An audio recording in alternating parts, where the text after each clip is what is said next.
Hello my dear students, आज हम लोग रेशियो एंड प्रोपोर्शनल के क्वेश्चन का प्रैक्टिस करेंगे। पिछले क्लास में हम लोग इसके बेसिक कंसेप्ट और जितने भी लॉज होते हैं उसके बारे में अध्ययन कर चुके हैं। चलिए आज हम लोग क्वेश्चन के प्रैक्टिस में इसमें हम लोग 10 क्वेश्चन करेंगे, जिसमें से पहला क्वेश्चन को देखते हैं क्या है। देखिए पहला क्वेश्चन कह रहा है ए बी और सी का जो अनुपात दिया हुआ है 3:2:5, 3, 2 और 5 दिया हुआ है। 500 रुपये में से सी का हिस्सा पूछा है। तो आइए इसमें हम लोग क्या करेंगे कि यहाँ पे देखिए 3, 2 और 5 इसको मानेंगे। ए का 3 यूनिट, बी का 2 यूनिट और इसको 5 यूनिट। तो तीनों का अगर हिस्सा को अगर हम जोड़ दें तो कुल कितने हो रहा है? कुल हो रहा है 10 यूनिट। तो बोलिए 10 यूनिट की वैल्यू कितना दिया हुआ है? 500 रुपया। 10 यूनिट की वैल्यू 500 रुपया। यहाँ से 0 0 काट दीजिए तो 1 यूनिट की वैल्यू कितना आ गया? 1 यूनिट का मान आ गया 50 रुपया। तो बताइए 1 यूनिट का मान 50 आ गया, तो पूछा किसके बारे में है? सी के बारे में। तो सी को अगर देखेंगे तो कितना मिल रहा है? 5 यूनिट। तो हम लोग क्या करेंगे, इसको 50 से गुना कर लेंगे, क्योंकि 1 यूनिट का मान 50 है, सबको 50 से गुना करना पड़ेगा। तो कितना हो जाएगा? 250 रुपया। तो चलिए यहाँ से आपको पहला क्वेश्चन समझ गए होंगे, बहुत ही ईजी था। क्वेश्चन नंबर सेकंड देखिए क्या कर रहा है। क्वेश्चन नंबर सेकंड में कर रहा है ए और बी का अनुपात दिया हुआ है 3:4। ठीक है, ए और बी का। बी और सी का कितना दिया है? 2:5 और इसको कंबाइनिंग रेशियो से ए बी और सी का निकालना है। तो हम लोग पिछले क्लास में चर्चा किए थे और कुछ क्वेश्चन का प्रैक्टिस भी किए थे कंबाइनिंग रेशियो से कैसे निकालते हैं। आइए हम यहाँ पे निकालते हैं। देखिए कैसे निकलेगा। ए और बी का वैल्यू दिया हुआ है, ए और बी का मान दिया हुआ है 3:4। तो यहाँ पे लिख दीजिए 3, 4। और बी और सी का जो दिया हुआ है वो 2, 5 दिया हुआ है। तो यहाँ पे इसके नीचे में बी के नीचे में बी का वैल्यू लिख दीजिए 2 और 5। ठीक है, अब इसमें क्या करना है कि जहाँ पे खाली जगह आ रहा है उसके पीछे वाले और आगे वाले नंबर भर दिया जाता है। तो बोलिए यहाँ पे 4 भराएगा, यहाँ पे 4, और यहाँ की बात कीजिए तो यहाँ पे भराएगा 2। अब सबको मल्टीप्लाई कर लीजिए, यही आंसर हो गया। 3 दूनी 6, 4 दूनी 8 और 5 चौके कितना हो गया? 20। ये कट रहा है तो इसको काट दीजिए, ये आपको कट जाएगा 3, 4 और 10। ये आपको क्या हो गया? आंसर। ठीक है, बहुत सारा तरीका है। हम लोग 3 मेथड को इसमें देखे थे, M1, M2 और M3। पिछले वीडियो को जाकर आप लोग देख लीजिएगा, उसमें सारा मेथड बताया गया है। चलिए अब हम लोग देखते हैं क्वेश्चन नंबर थर्ड क्वेश्चन क्या कर रहा है सो समझिए। ए बी का अनुपात 1:2 है, बी और सी 3:2 है, और सी डी है 1:3, और चारों को मिला के ए बी सी डी का रेशियो पूछा है। चलिए इसको भी बनाते हैं, कंबाइनिंग रेशियो का ही क्वेश्चन है। कंबाइनिंग रेशियो पढ़ा दिए हैं, क्या क्या बोला है हम एक ही जगह लिख देते हैं, ए बी सी डी। अब जो भी रेशियो दिया हुआ है उसके नीचे में लिखिए 1:2, तो 1:2 लिख दीजिए। बी और सी का दिया हुआ है 3:2, तो 3:2 लिख दीजिए। और सी और डी का है 1 और 3 था। ठीक है, अब यहाँ पे क्या कीजिए कि इसको फिल कीजिए। यहाँ पे 2 भराएगा, इसके सामने में भी 2 भराएगा, यहाँ पे ये 2 भराएगा, और इधर देखिए इधर 1 भराएगा, यहाँ पे 3 भराएगा, और यहाँ पे 1 भराएगा। ठीक है, अब सबको गुना कर लीजिए, यही आंसर हो गया। तो 3 को 1 से करेंगे 3, 3 दूनी 6, यहाँ पे हो जाएगा 2 दूनी 4, और यहाँ पे हो गया 4 तिया कितना? 12। तो 3:6:4:12, यही आपको आंसर हुआ। बहुत ही इजी है। अगर यहाँ 2 है तो आगे 2 2 फिल होगा, यहाँ पे 2 है तो आगे 2 2 बढ़ते जाएगा, और पीछे ये वाला भराएगा 3 3। यहाँ पे 1 था तो इधर वाला बॉक्स खाली था, तो यहाँ पे 1 1 से भर देंगे और सबको गुना कर लेंगे, सबको गुना कर करके लिख लेंगे। तो चलिए ये आपको समझ में आ गया होगा थर्ड क्वेश्चन। अब हम लोग देखते हैं फोर्थ क्वेश्चन। फोर्थ क्वेश्चन क्या कर रहा है, इसको समझिए। 5600 को ए बी सी डी में इस प्रकार बांटा जाता है कि ए और बी का रेशियो बी और सी का और सी और डी के हिस्से का अनुपात दे दिया है। तो सबसे पहले क्या करना है कि इसमें ये समझिए कि ये जो रेशियो दिया हुआ है, इस रेशियो को सबसे पहले कंबाइनिंग रेशियो से ए बी सी और डी ये चारों का कंबाइन करके निकालना होगा, और उसके बाद हमें 5600 रुपया को क्या करना होगा? बांटना होगा। तो चलिए हम लोग यहाँ पे निकालते हैं इसको। देखिए क्या था इसमें, हम पहले कंबाइन करते हैं इसके रेशियो को, ए, उसके बाद देखिए ए का वैल्यू, उसके बाद बी, फिर सी, और फिर क्या देना है? डी। अब सबका मान रखते हैं। चलिए इसमें दिया है 1 2, इसकी वैल्यू दिया हुआ है 3 1, और इसकी वैल्यू दिया हुआ है 2 और 3। अब जहाँ जहाँ खाली है वहाँ वहाँ भर दीजिए 2 2। ठीक है, यहाँ पे 2 भरा जाएगा, 2 भरा जाएगा, यहाँ पे 1 आ जाएगा, यहाँ पे 3 हो जाएगा, यहाँ पे 2, यहाँ पर भी कितना भरा जाएगा? 2। अब सबको हम लोग को क्या करना है, यहाँ पे आपको 2 भरा जाएगा, और सबको क्या कीजिए? गुना कर लीजिए। तो गुना कीजिए, 3 दूनी कितना हो जाएगा? 6, इसको कीजिए 4 तिया हो जाएगा 12, यहाँ पे कर लीजिए 2 दूनी हो गया 4, यहाँ पे कितना? 3 दूनी 6। अब यहाँ पे बताइए सबको जोड़िए तो कितना हो रहा है? 6 4 10, 12 6 18, 18 और 10 कितना हो गया? 28। तो अब बताइए 28 हुआ, तो 5600 रुपया को बांटना था। तो हम ये कह सकते हैं 28 यूनिट बराबर 5600। 28 यूनिट बराबर कितना? 5600 रुपया था ना, 28 यूनिट बराबर 5600। तो 1 यूनिट का मान अगर हम यहाँ से निकालें तो कितना आ रहा है, 1 यूनिट का मान 200, 28 यूनिट 5600 था, तो 1 यूनिट का मान कितना हो गया 200। अब इस प्रश्न में पूछा क्या था, ए और सी और बी और सी का आपको पूछा है योग बताइए। तो यहाँ से बताइए ए और सी का निकालने के लिए क्या करना पड़ेगा, ए की वैल्यू है 6 और सी की वैल्यू है कितना 4, तो 6 और 4 को जोड़ दीजिए तो कितना हो जाएगा 10। 10 यूनिट का मान पूछ रहा है आपको, पूछ रहा है यहाँ पे देखिए 1 यूनिट का मान 1 बराबर आ गया है 200, ठीक है। तो और इसका 1 यूनिट का मान आ गया 200 और इसका रेशियो दिया हुआ है सबका कितना कितना दिया था, मान लीजिए ये था 6, 12, फिर आपको था 4 और यहाँ पे था 6। तो अब बताइए ए और सी का बोला है योग बताइए, ए और सी है 10 यूनिट, 10 को 200 से गुना कर लीजिए तो कितना हो जाएगा 2000। और फिर बोला है बी और सी का, तो बी और सी का ही बोला है, बी और सी का ही बोला है। तो देखिए बी और सी का कितना हो जाएगा बताइए, बी और सी का हो जाएगा 12 4 कितना 16, 16 को 200 से गुना कर देंगे तो कितना हो जाएगा 3200, यही आंसर हो गया। एक हो जाएगा 2000 और एक हो जाएगा 3200, ठीक है। क्या किया हम बताइए, ये 6 और 4 को जोड़े एक बार 12 और 4 को जोड़ दिए। चलिए नेक्स्ट क्वेश्चन देखते हैं, क्वेश्चन नंबर क्या है 5 नंबर क्वेश्चन देखते हैं। देखिए तो 5 में क्या दिया है सो समझिए, ए और बी का रेशियो दिया है, बी और सी दिया है, सी और डी दिया है और डी और ई दिया है।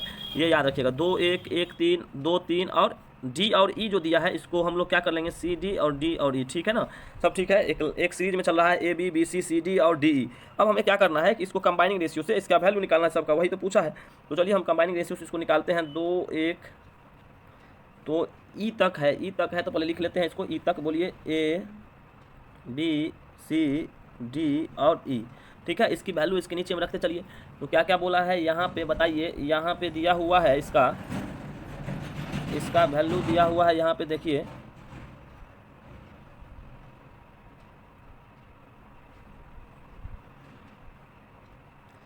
चलिए यहाँ पे करते हैं हम लोग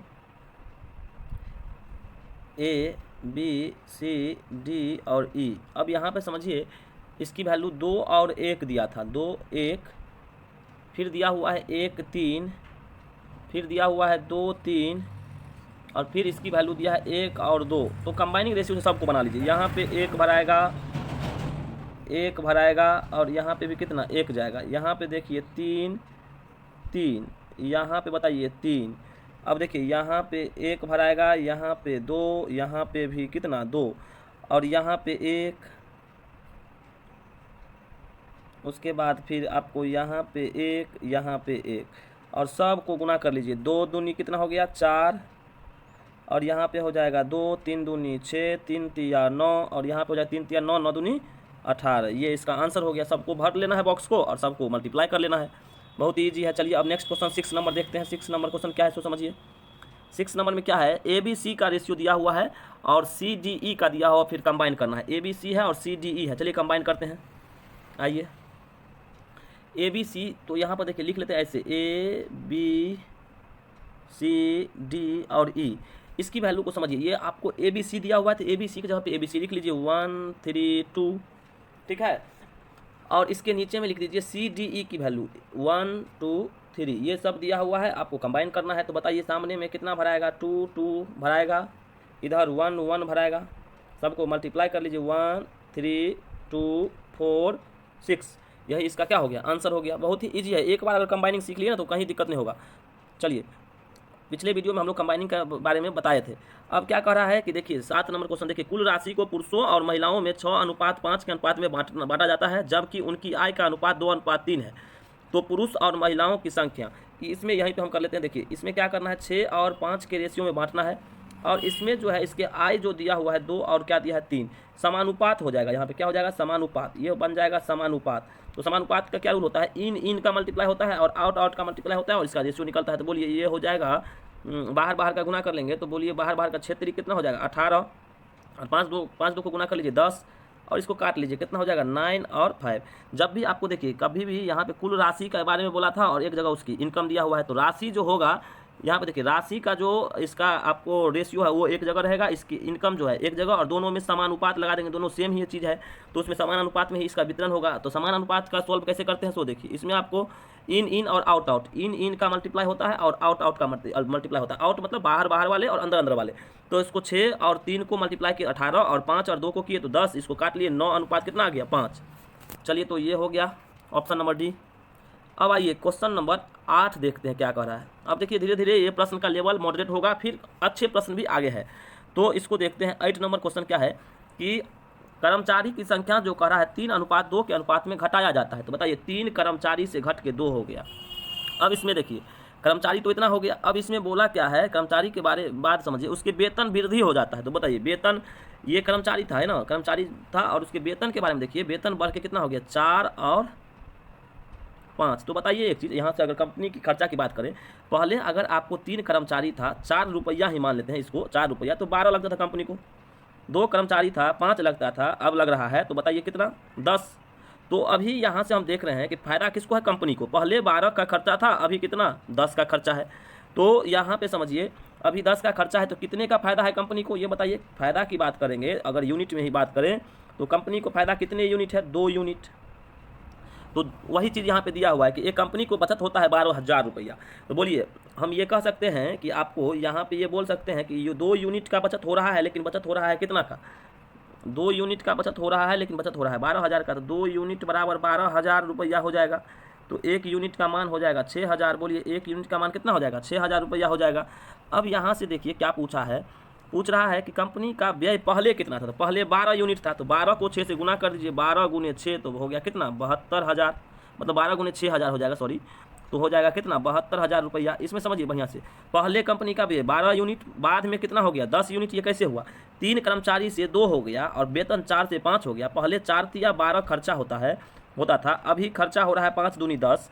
तो बताइए कंपनी को फायदा हुआ 2 यूनिट, कितने यूनिट फायदा हुआ 2 यूनिट, 2 यूनिट का फायदा कंपनी को हुआ, लेकिन फायदा हुआ 12,000 का। तो 1 यूनिट का मान कितना हो गया 6,000। तो फिर पहले वाला बोला है पहले खर्चा तो 12 यूनिट, तो 12 गुने 6,000 तो 72,000, सिंपल ही है।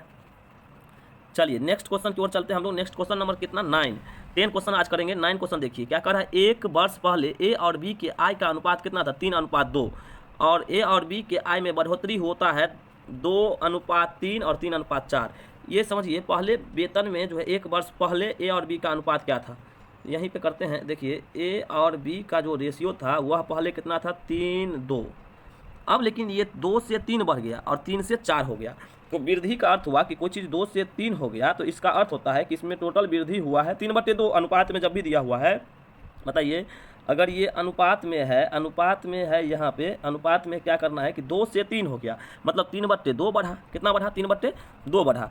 अब अगर बात करें हम यहाँ पे देखिए, अगर यहाँ से 3 से 4 का क्या अर्थ हुआ कि 4/3 बढ़ गया, पहले 3 था अब 4 हो गया, मतलब 4/3 से वृद्धि हो रहा है।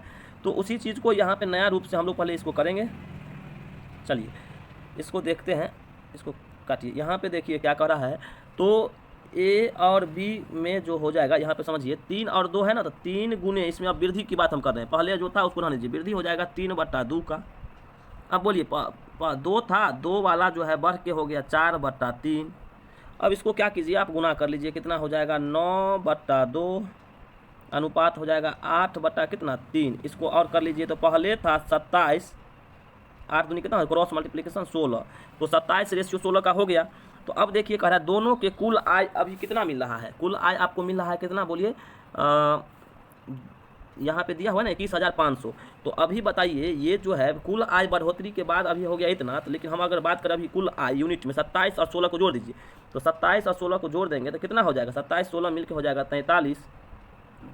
43 बराबर हो जाएगा 21,500। बोलिए 43 बराबर 21,500, ये कट जाएगा 5 मरतबे, तो 1 यूनिट बराबर आ रहा है 500। 1 यूनिट का मान कितना आ रहा है 500। बी का आय पूछ रहा है, तो बोलिए बी का आय पूछ रहा है तो 16 को 5 से गुना कर दीजिए। बी है यहाँ पे कितना 16, तो 16 को 500 से गुना कर दीजिए, 16 गुने 500 बराबर कितना हो जाएगा 16 5 से 80, तो इस पर 2 जीरो दे दीजिए, 8,000 हो जाएगा, ऑप्शन नंबर सी। चलिए नेक्स्ट क्वेश्चन की ओर चलते हैं। क्वेश्चन नंबर 10, इसमें क्या कर रहा है इसको देखिए। 10 नंबर क्वेश्चन क्या कर रहा है, ए और बी का अनुपात दिया हुआ है 3:4, दोनों का खर्च दे दिया है इतना और कह रहा है हर एक की बचत कितना है। तो ये तो बहुत ही आसान है। देखिए क्या कर रहा है, आय जो है इनकम, ए और बी का आय जो है इनकम, आय के बारे में क्या दिया है सो बताइए। आय जो दिया हुआ है कितना, ए का है 3 और बी का है 4। खर्च दिया हुआ है, खर्च को व्यय भी बोलते हैं, खर्च को क्या बोलते हैं, व्यय भी। तो बताइए खर्च दिया है 2 और 3। यहाँ पे सिंपली देखिए कि इसमें एक बच रहा है। अगर डायरेक्ट अगर सेम है तो सेम वाले को पहले समझिए, सेम नहीं रहता है तो थोड़ा सा सोचना पड़ता है। अगर सेम है तो ईजी है। क्या सेम कहने का अर्थ हुआ कि यहाँ पे देखिए इसका इनकम 3 है और खर्चा 2 है, तो बचत हो रहा है 1 का। बचत कितना का हो रहा है, बचत का अगर रेशियो निकाले, बचत का तो 1:1 हुआ। तो बोलिए बचत हो रहा है 1:1, तो 1 बराबर ये बचत दिया हुआ है, दोनों को बचत हो रहा है कितना सो बताइए। बचत यहाँ पे दिया हुआ है 200, तो बोलिए 1 यूनिट का जो मान है, ये 1 यूनिट का मान कितना दिया हुआ है 200। 1 कहाँ से निकला, ये 1 दोनों में जो अंतर है, तो 1 यूनिट का मान 200, अर्थात हो गया कि 1 यूनिट 200। तो अब जो भी पूछेगा उसको 200 से क्या करेंगे, मल्टीप्लाई करेंगे। 1 यूनिट का वैल्यू अगर फाइंड आउट हो गया तो रेशियो बनाना ईजी हो जाता है। रेशियो का प्रश्न बहुत ही ईजी। तो बोलिए 1 यूनिट का मान यहाँ पे कितना आ गया, 200 रुपया आ गया 1 यूनिट। पूछ क्या रहा है, ए और बी का इनकम। तो बोलिए इनकम तो यही ना था, 1 को 3 यूनिट था और 1 को कितना 4 यूनिट। तो बताइए 200 से गुना कर दीजिए, तो 1 हो जाएगा 600 रुपया और 1 कितना हो जाएगा 800 रुपया। तो ईजी था, है ना। इसमें क्या देखें हम लोग कि इसमें एक चीज़ हम देखें तो समझिए कि यहाँ पे इसको सीखिएगा थोड़ा सा कि यहाँ पे इसके 3 और 2 में अंतर कितने का, 1 का है। इसमें भी अंतर 1 का है, दोनों में अंतर सेम है। यहाँ पे बचत सेम है, दोनों का बचत सेम है, यहाँ पे भी बचत सेम है। जब सेम नहीं रहता है तो ज़्यादा सोचना पड़ता है। उसके लिए नेक्स्ट जो क्वेश्चन आएगा उसमें आप 1-2 प्रश्न ऐसा है जहाँ पे बचत सेम नहीं है तो थोड़ा सा एक्स्ट्रा सोचना पड़ता है। ठीक है, आज के लिए यही 10 क्वेश्चन रखेंगे। फिर नेक्स्ट इसके पार्ट में हम लोग क्या कर लेंगे, इस पूरे चैप्टर को कवर कर लेंगे। ठीक है, थैंक यू फॉर वॉचिंग।